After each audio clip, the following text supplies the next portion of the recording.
Kurva yang melengkung habis ini artinya suatu saat wabah ini akan berhenti. Nah, garis ini mewakili kapasitas rumah sakit dan tenaga kesehatan. Jadi semua yang di bawah garis ini kemungkinan besar akan dirawat, tapi yang di atas garis ini kemungkinan besar kesulitan dan bahkan meninggal dunia. Nah, tugas kita adalah membuat kurvanya tuh nggak terlalu melonjak tinggi, sehingga semua orang yang sakit bisa masuk ke dalam rumah sakit dan ditangani oleh petugas kesehatan. Jadi gimana caranya membuat kurva ini menjadi landai? Orang itu sakit nularin orang lain. Nah, orang yang sudah sembuh, tubuhnya jadi punya imunitas, sehingga kemungkinan dia tertular lagi itu kecil atau hampir nggak ada. Sehingga caranya sebuah wabah apapun itu dari zaman dulu berhenti adalah ketika cukup banyak orang kena virusnya, lalu menjadi imun sehingga virusnya nggak bisa punya orang untuk ditularin lagi. Nah, kenapa selama ini kita perlu banget namanya social distancing atau ngejauhin diri? Animasi ini bagus banget. Ini contoh kalau semua orang bergerak bebas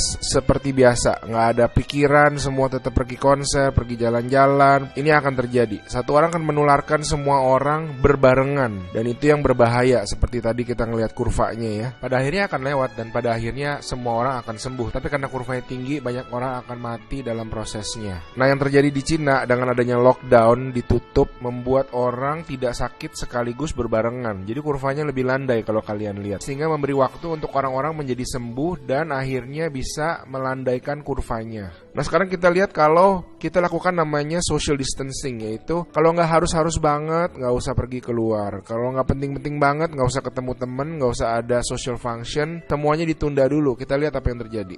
Nah, bahkan ini ada simulasi satu lagi. Kalau social distancingnya itu benar-beneran ekstrim, orang nggak boleh keluar, ada jam malam dan sebagainya. Ini yang terjadi. Kita lihat beda banget kan. Jadi ada orang yang akan tetap sakit, tapi mereka bisa masuk rumah sakit dan dirawat. Jadi teman-teman, please do your social distancing, stay at home, work from home, anywhere you can.